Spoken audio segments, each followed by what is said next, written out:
welcome wherever you are, most probably in a lockdown in a house. No surprise, we're also in lockdown, but we decided to be outside for today's session. So here we go. We are on a garden. So something different, the same story worldwide. So welcome to a Mobile Ecosystem Forum Fireside Chat. This is a one-to-one chat that we have a pleasure to have with some of the key people in the ecosystem. Now, there is a double side of this chat. There's a key person from MMD Smart, Ira Cohen. Ira, hello and welcome. Then there's also a big topic for us to be discussed. Hi there. And the topic is SMEs, the small and medium enterprises. Some of the big, small companies of this world that are now feeling the real brunt of being maybe a retail, maybe a small shop, and being closed, not being able to communicate, to talk, to serve their own customers. Now, that was part of a big discussions we had at MEF recently as well. The group decided that SMEs was really worthwhile in view of the COVID-19 debate to see and provide some help, some guidance, some discussions on how they can all work and do something together. Now, we have Ira as one of those persons that really helped to establish the debate. So I'd like to welcome again, Ira. Welcome again. You wanted to say that SMEs are very important in this period and they're suffering. Can you explain a bit more? Who do you think an SME is and why they are suffering? Well, I think it's first of all, hello everybody. We've all of us in the messaging space know that while we're all trying to get big brands because they bring big budgets, the backbone of our industry, and those companies actually helped us before we were big enough to go and go after those big brands, are the smaller types of companies, those SMEs. This could be a storefront, it could be my neighborhood grocer, it could be my hairdresser. By the way, hairdressers and beauty salons are closed everywhere, all over the world. They can't come in close contact with their customers, and so they have no business. Restaurant owners, bed and breakfast owners, any company that you can think of that's, is a private person who's running their own business. This may be a family business that they've had for generations. And none of us, not in our business or any of these other businesses, have seen a crisis like this, have seen something happen like this. Now, we're in a privileged position. We work for high-tech companies. We work for telecommunications companies. You work for MEF. Our salaries are not at risk. Our livelihoods and our families are not at risk. But someone who has a private business, they may have 10 employees, they may have 50 employees.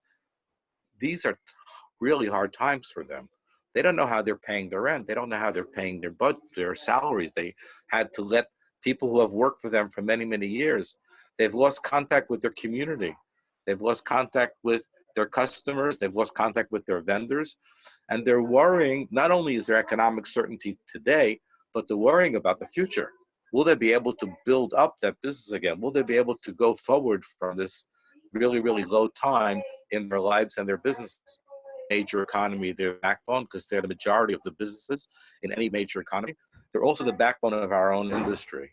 And they're struggling to understand how they're going to get through this, and they're struggling to understand what's going to happen in the future. I think that it's us as an industry, since they're the backbone of our industry, since they're a major part of our customer base, I think that we really have to provide support at this time in many different ways, whether it's through consultation and advice, or even making it easier for them to maintain that connection, that communication with their customers, vendors, and their employees during this time. So let me ask you a first question. If one of these SMEs, if the hairdresser and so on is listening now, what would you say that they should be doing? Which use cases? Can they keep contact and when with their future customers and existing one? Well, I think it comes down to three major things. The first one is maintaining continuity. showing your customers, showing your vendors, showing your employees that you're maintaining your business. You're going to continue going on, that it's important for them to understand that you're there and you're there for them.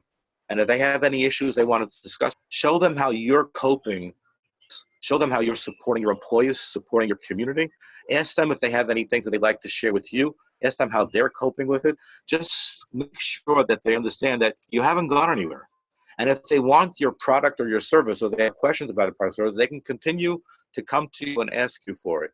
If you can, and it's a product that can be delivered, or it's a product that they can order online, if you have an e-commerce site, that's the best situation, because then you can help them understand that your business hasn't shut down.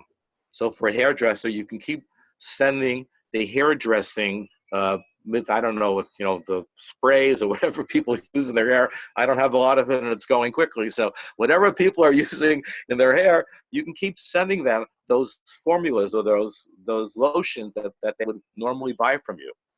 A good tip would also be is to share with them content that has to do with maintaining their hair when you can't be there.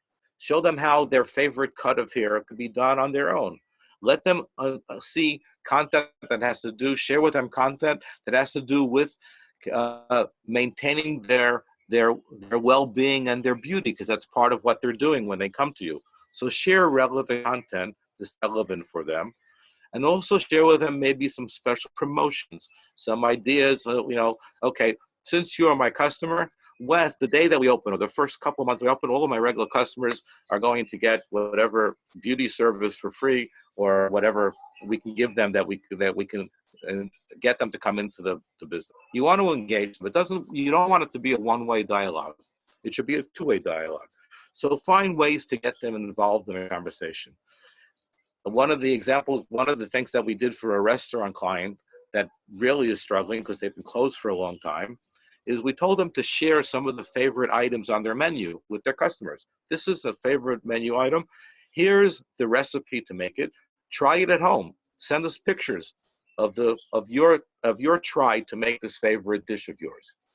Or something else that they're doing now is they sent out to all of the regular customers on their list, we're updating our menu. Here's our link to some of the ideas that we have for new menu items. What do you think about these menu items that we'll be adding? Maybe you have a suggestion for a menu item that you would like to see. Let it become engaged. Because at the end, we want to stay at top of the mind of our customers. And all businesses want that to happen. They want their customers to understand the continuity. They want their customers to feel that they're relevant.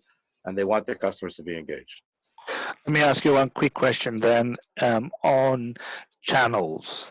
If I ask probably one of those enterprises, some of them might have a corporate email, some of them might have mobile phones, some of them might do other things, advertising, radio, who knows. But what do you think is the most appropriate channel right now to this event and to these interactions? Actually, I was looking at a survey earlier this week.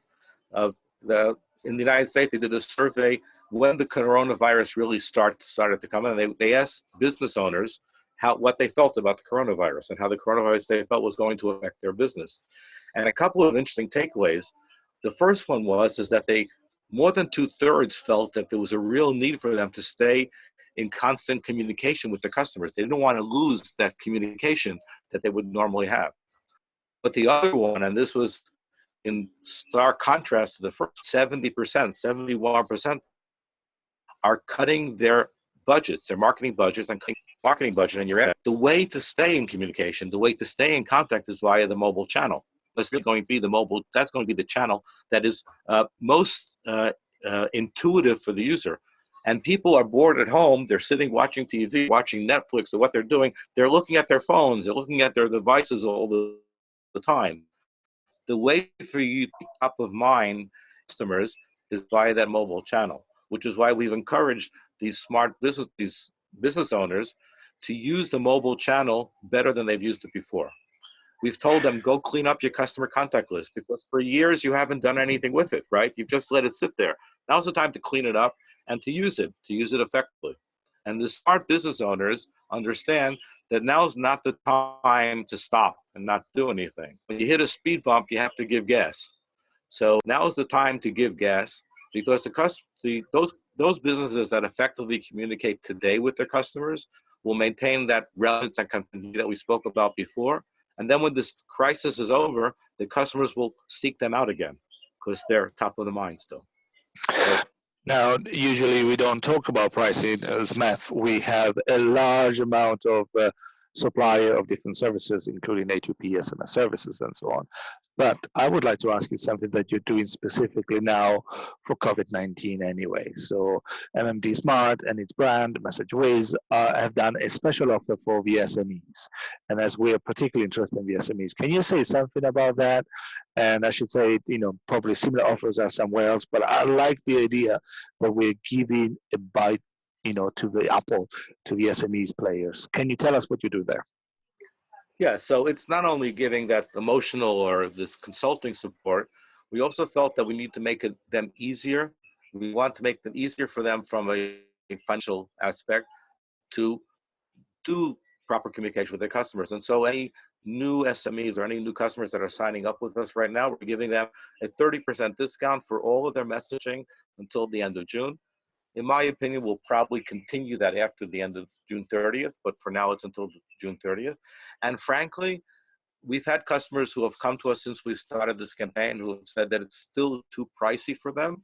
And we've knocked down our prices in most of the countries that we worked in. We've knocked down the prices to our costs. We want them to be able to send any of the messaging that they need, and they shouldn't have to feel the financial burden of that, and we shouldn't be making money off of them. So we looked at our pricing. We figured that we can knock 30% off the top pretty easily. And I'm not going to tell you how we get to our pricing, but we thought that we can do that easily. But if any of them come to us and say, hey, this is still too pricey for us, we go down to cost. We don't have to make money on them right now. This is not the time for us to profit from their hardship. Well, I think it's a nice and encouraging message. Hopefully, things will be better and more optimistic once COVID-19 disappears. It's a nice message, and I think coming from two different gardens, yours much better than mine, I should say right now. But it also shows a bit that things can be different. It doesn't have to be. London looks like it's having great. London looks like it's having great weather right now. So I don't. It's fun. It's 24 degrees. Don't tell anybody. It never happens in London. But not right now. Not right now. Anyway, the global warming is affecting us, though, I guess. That's very true. That we will get there after COVID-19. We'll come back and deal with the other issues that we might have. So from our garden, here is a fireside without a fireplace and without a fire of any place. But thank you from Ira again for joining us. Very interesting points and very interesting education points. So I wish we'll continue and speak more to the SMEs. For the time being, we'll see you soon. Find more resources at MEF as mobileecosystemforum.com. And Ira, again, thank you. Stay safe and stay healthy, everybody.